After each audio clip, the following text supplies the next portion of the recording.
Thank you, Gary. This movie is introducing two new, unexpected characters in Tooth Gnasher and Tooth Grinder.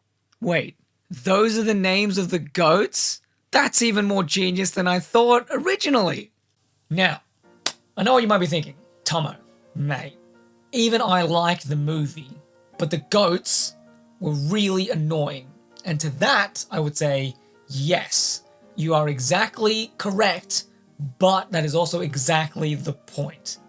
Let me explain. This video is going to have spoilers for Thor Ragnarok, Thor Love and Thunder, Avengers Endgame, and Wreck-It Ralph. Oh, and Guardians of the Galaxy Volume 2. So Thor Love and Thunder begins with 1, a recap of Thor's story thus far, delivered in a storybook-style narration. Then 2, we regroup with Thor chilling with the Guardians of the Galaxy and going on a classic Thor adventure. Hurrah! Which basically goes like this. There is a problem, Thor goes in and fights a bunch, and though heroic and cool, he appears to be disconnected from a lot of what is happening, and even ends up causing tremendous damage. The reward for helping these random aliens that we don't really care about is a couple of screaming goats who become recurring characters in the movie with this all-time great, fabulous catchphrase. Thank you, Gary. Now here's where we're going to have to get a little bit meta, because this film is written and directed by Taika Waititi, whom you may recognize as the same guy who did the previous entry in this franchise, Thor Ragnarok, which is a film that is rather self-contained. Since then, though, through other events in the MCU, Thor ended up hanging out with the Guardians of the Galaxy. So, let's put ourselves in the shoes of a writer who wants to tell a specific type of story, something smaller and personal. But then you look down at where your character is, and he's with this big team, something you can't really mess with since they're part of a whole other thing. So naturally, you're forced to spend the entire first part of your film detangling your character from that team. And I wonder if that would feel super restrictive and potentially super annoying. And maybe that frustration manifests in the film in some way. Oh hey, look! It's those screaming goats. Now back to A reward specifically for Thor for solving the problems of the Guardians of the Galaxy before he goes on to completely ignore all of that MCU connectivity stuff for his own smaller personal story. I also don't think it's much of a coincidence that it is Korg, the character of the writer and director, that has control of and must wrangle these goats. In my view, the goats, as annoying as they are basically just a massive troll and can be viewed as a metaphor and I think a subtle middle finger to the MCU from a creative working under it. There may be isolated personal stories that you want to tell as a writer, but wait, there have been 7 films, 8 TV shows, and maybe a video game in between your movies, and your character is over here now. Good luck! I hope you don't have any issues with the pacing, bye!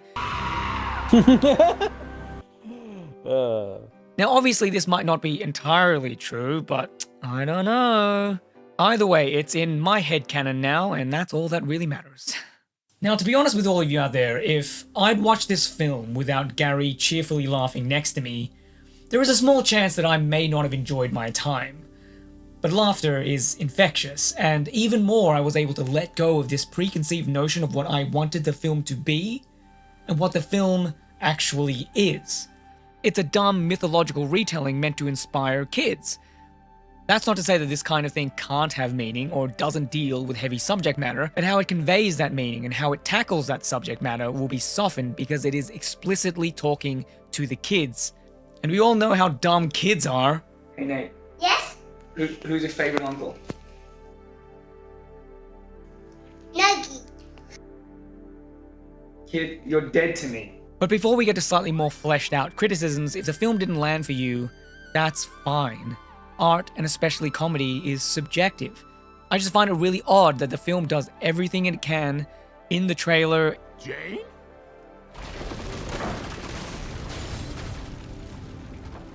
In its opening, and it being the work of Taika Waititi to set expectations that people could still be vehemently disappointed. And with all of that preamble out of the way, let's cover some other criticisms I'm getting from various threads online on Reddit and articles, etc., etc. I never thought I would see Russell Crowe in a tennis skirt. That's been a real joy. It's been real nice to see. This is probably the criticism that has the least merit. Taika Waititi made Ragnarok, a film where, to put it very reductively, Hela reveals to Thor that, hey, this whole Norse mythology thing that you've been told, it's nonsense, okay? It's garbage. So I'm not surprised at all that Love and Thunder would go one step further and, as a good sequel should, expand that point from the Norse pantheon to the entire pantheon. One of the major themes here is to not trust the gods. They are liars and cowards, and they certainly don't care about you. Like, this is reiterated so many times that I don't even know. Again, from Hela basically talking about the literal painting over of history in the previous film, to Zeus being a coward. Yes, I am scared. To showing of Bao, the god of dumplings, to undercut gods as entities, to also the opening statement of the movie where Gorr is set on his path of revenge because his god is, to put it mildly, a bit of a dick. To sacrifice yourself to me. I want to bring up this article that essentially kicked off my motivation to make this video. It's amazing. Okay, so this person takes this position of hating the film for, that whole disrespect for the potential of the gods in the MCU angle, and I want to reiterate again the fixation on the film that you want versus the film that was actually made. In an after-credit scene, a beaten Zeus talks about the plight of the gods throughout the MCU. He bemoans that the world has moved past the gods of old, instead looking up into the sky at superheroes for the inspiration and assurance. Zeus then states that the gods have become a joke, with Thor Odinson in particular igniting his rage. Intent on revenge, he sends his son Hercules to take on the Asgardian. The worst part about this good scene is that it's the last one in the movie. As well as the fact that Zeus is correct, the gods have become a joke, especially since 90% of the film is nothing but annoying comedy. For instance, Thor's goats are a source of a joke that's somewhat eye-roll inducing the first time, and yet it's constantly made again throughout the movie. Even Zeus is anything but the shimmering king of the Greek pantheon that he acts like. Instead, Russell Crowe appears like a boastful version of the cowardly lion. You are also an invite to the OG. And for me, it's just like, my dude, you came so close to figuring it out, but your hatred for laughter seems to have given you a heart attack right before the finish line. Maybe it's on purpose that Zeus, looks like one of film's most famous cowards to visually reinforce the fact that in the goddamn plot, he is a coward? Yes, I am scared. Almost as if the film wants to make a larger point about gods being pretty despicable, the prologue, and not worthy of your adulation. Okay, maybe he's not that great. Another article on the internet had this to say. The point of introducing Gorr was the concept of faith in the gods. It should have caused conflict in the mind of Thor. Thor should have found out the reason why Gorr was on the mission of killing all gods, and should have done some retrospection on whether he really is the god people should look up to. Or do people even look up to him? This would have added more depth to the story that otherwise just felt hollow, and a simple war against the killer who wants all gods gone. Why? Thor finds out only in the end. Okay. So I love that the ending of this paragraph contradicts the opening assumption, but let's be charitable and take the claims at face value. That the film should have spent more time with Thor grappling with being a good god, or whatever. The problem with this statement is that it is indeed something that the film deals with. The reason why you have scenes with Thor and the Asgardian kids is to point out that, hey, Thor, bro, maybe you're not being a great role model. Oh my god, go away. Get me out of here. You take care, okay? Take care. I'll see you soon. All right? Axel, get me out of here. And the ending of the film is him empowering those kids such that he becomes an active god, in contrast to gods like Zeus, and indeed to people like Gorr. The only thing is, he doesn't say it directly to the camera, but it is very much part of the narrative. But I guess Waititi has much more respect for the intelligence of kids than random internet commentators. If there is one lesson to be learned from a Taika Waititi Thor film at this point in time, is that you should not have any faith in the gods. Like that whole scene of going to Omnipotent City with Zeus was to teach Thor, who starts off fanboying out at the gods, The man, the myth, the legend. and Zeus in particular, is that his faith is misplaced. Announce the winner. of the most human souls sacrificed in the name of a god. Okay, maybe he's not that great. Instead of what you imagined Zeus to be, you got the Cowardly Lion. But there you go. One of the film's messages said directly at the camera, I hope you appreciate it. All right, bye. I think he really knows how important the silly is when, you know, the world is falling down. This one's going to be hard to skewer, but I think I want to try and take this tack. I think the main problem here is similar to the previous one in that it stems a little bit from expectations. The complaint is usually that there are too many jokes. Things are a little bit too goofy, and it undercuts the seriousness of stuff that happens. Some of this is obviously subjective, but I think one of the things that helps a lot when it comes to enjoying films like this is to get on the film's level. And Thor Love and Thunder operates much more on cartoon stakes and the tonal balance of a kid's movie. The film itself, I think, tries its best to set your expectations in multiple ways. After the prologue, Korg recaps Thor's life in a storybook-style narration delivered to kids, and this is repeated a couple times throughout the film. In these Thor films, helmed by Waititi, we also get an additional gag where an important scene in the previous film is done in a low-budget stage play fashion. This has no other bearing than to be fun, and I think reset your expectations on how seriously to take all of the stuff that happened and will happen by poking fun at it.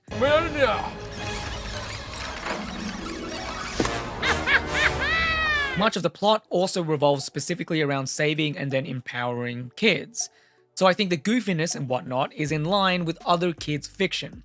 For instance, in Wreck-It Ralph, there is a scene where Fixer Felix is imprisoned. Oh no, the stakes have risen. What's he say? I'm gonna wreck it. Curse you, Disney! How dare you make light of incarceration! Even though the stakes were raised, they used a gag to undercut the seriousness of the moment. But it doesn't stop the film's ability to land a message, as we get from the end of the film with Ralph finally understanding what the villain affirmation means, and both him and Vanellope accepting who they are. There's no one I'd rather be than me.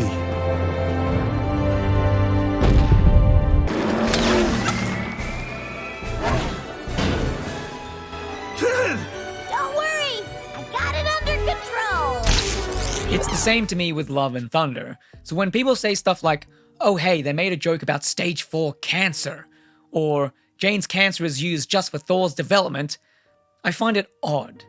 I can sort of get being upset by it in isolation, but I thought Jane's whole deal was that she didn't want to have the cancer define who she is. You want me not to do that? What's the point of more time at this? That is why she makes light of her horrible situation. Jane, it's stage 4. I have like, how many stages? 4. That we know about. And once she finds out that Mjolnir won't actually cure her disease, all she wants to do is be a cool superhero and land a catchphrase. And in the end, she chose to quicken her end and be a hero, rather than have the cancer, or Thor for that matter, dictate her life. Making light of this heavier subject matter is the point.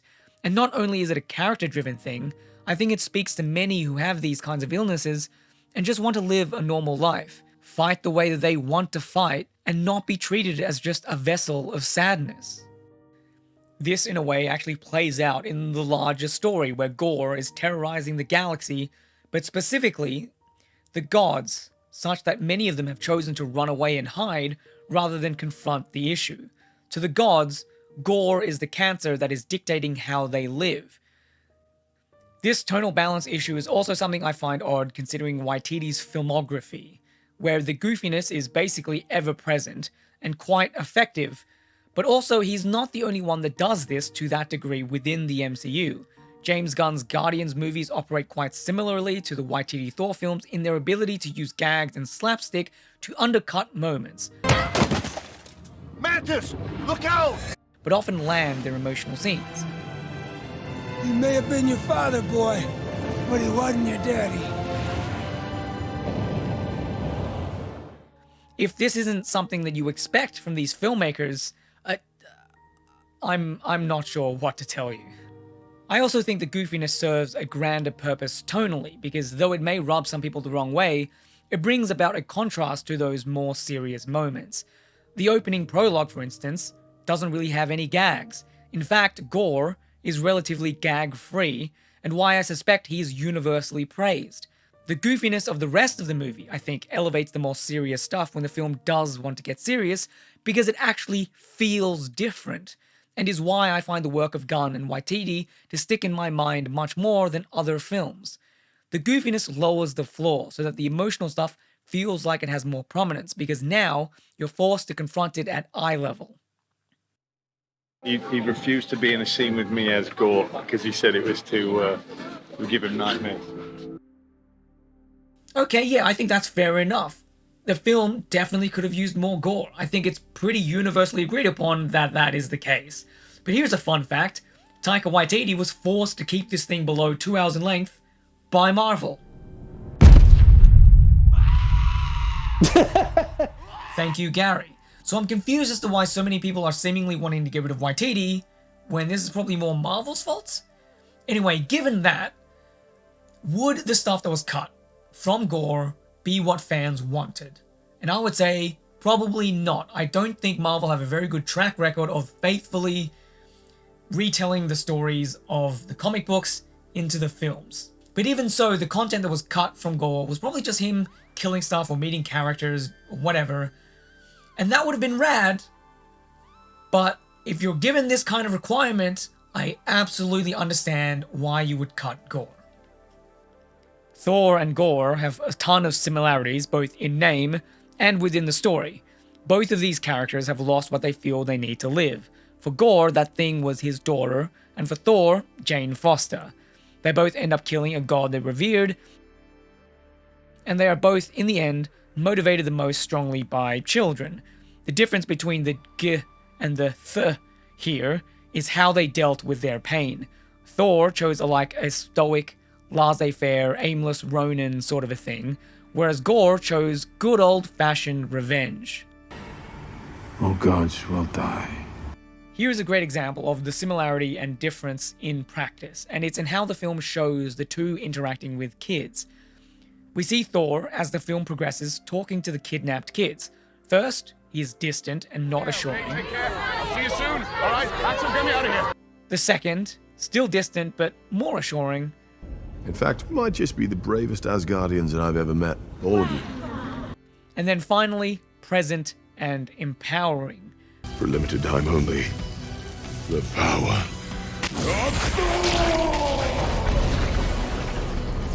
Gorr, on the other hand, just ends up using them as bait, scaring them, and then ignoring them for his own goals.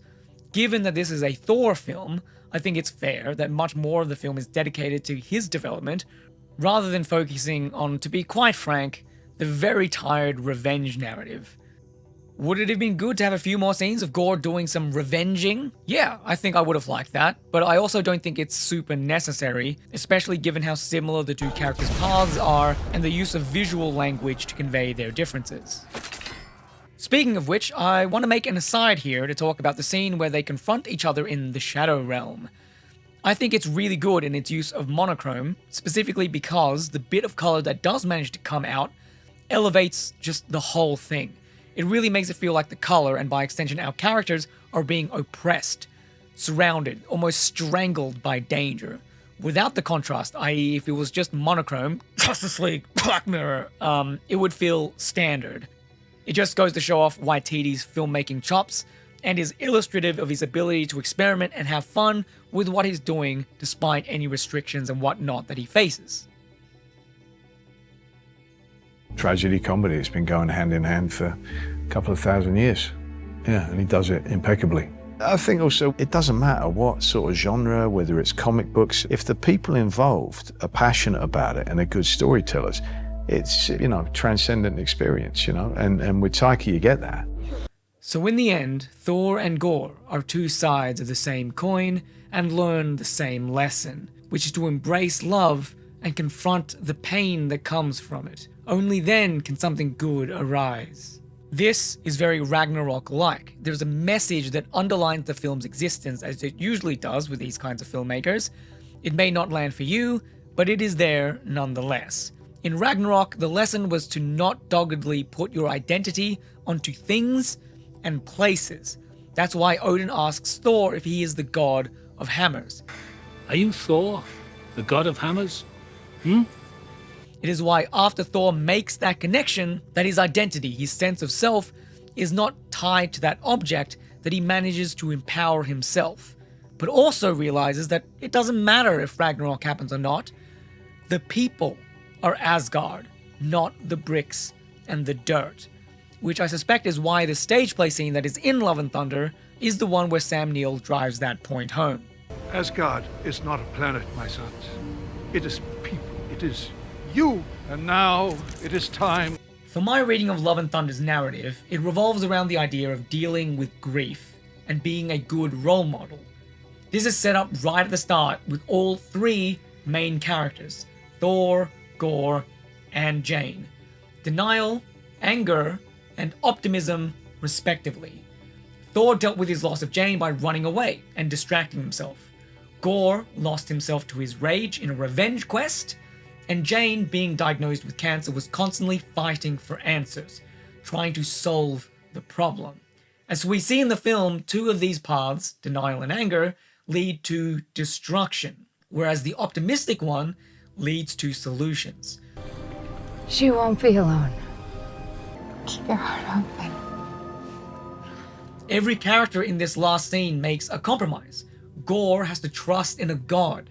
Jane gives up her own life, and Thor must both let go of Jane and be that good god, aka good parent, that has been his arc throughout the film. My hope for you is that one day you will find something to make you feel this shitty. The tragedy of Star-Lord's statement is that it applies to all three of these characters, but here in the end, they all move past that feeling, and we see the benefits unfold in Korg's final narration. Let me tell you the legend of the Space Viking, aka the Mighty Thor, aka Dr. Jane Foster. Her sacrifice saved the universe and taught us all what it means to be worthy. And what about Thor, you ask? He embarked on a new journey because he had found something to live for, something to love for. By the way, it's not just the use of Star-Lord that foreshadows / hints at stuff in the conclusion either. From Thor's look at a baby,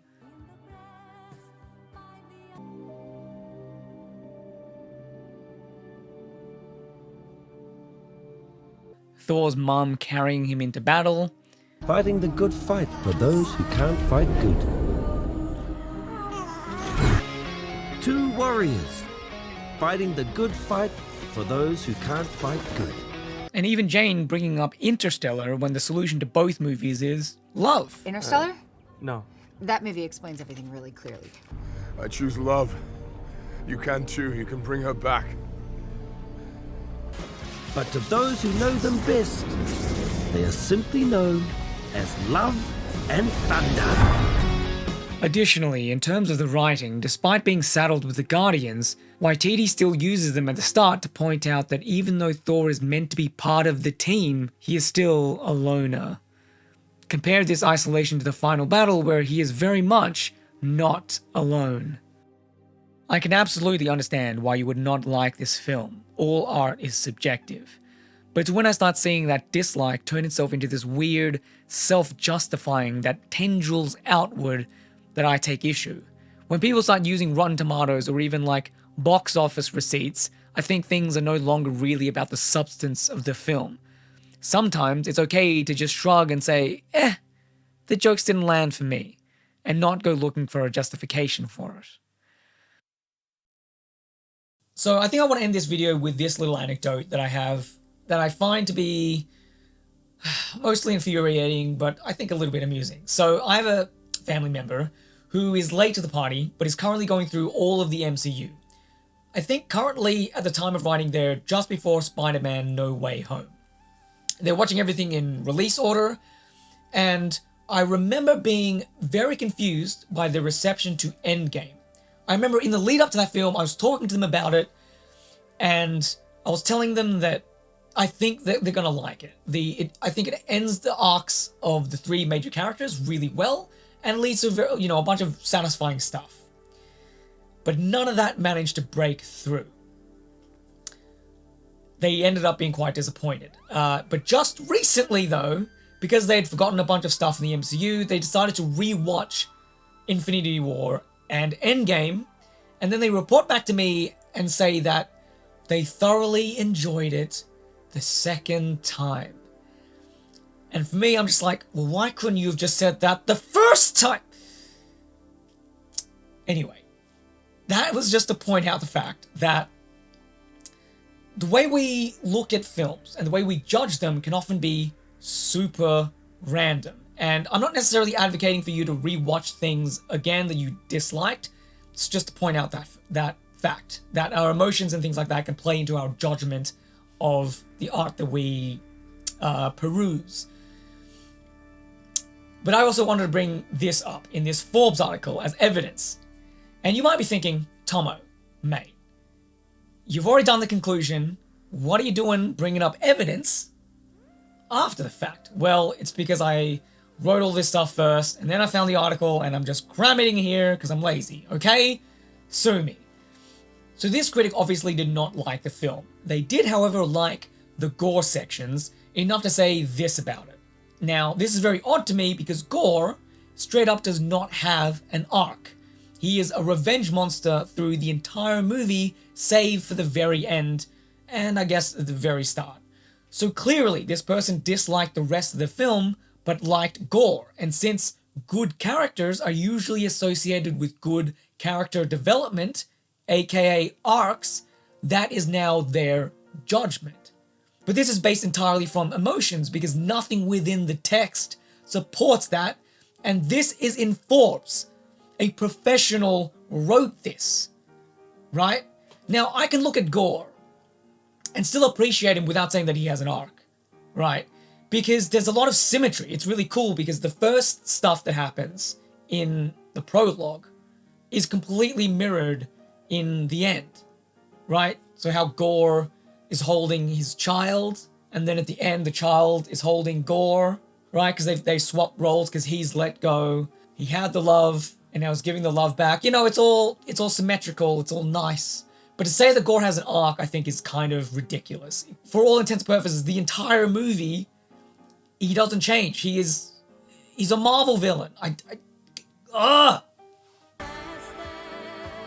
Something had to give. I have to stay up all night to go through this data. Great. I have to stay up all night and clean all of this up. There's two plates! So yeah, those two things together were just to point out that our brains' ability to like experience and enjoy films and things like that can be super goddamn random. It can often come down to mundane stuff like what kind of mood you're already in, whether, you know, founded or not, your expectations are, and whether or not the film just speaks to you at whatever stage of life that you're in. Or maybe even who you end up watching the film with. Meow, meow, meow, meow, meow, meow. Meow.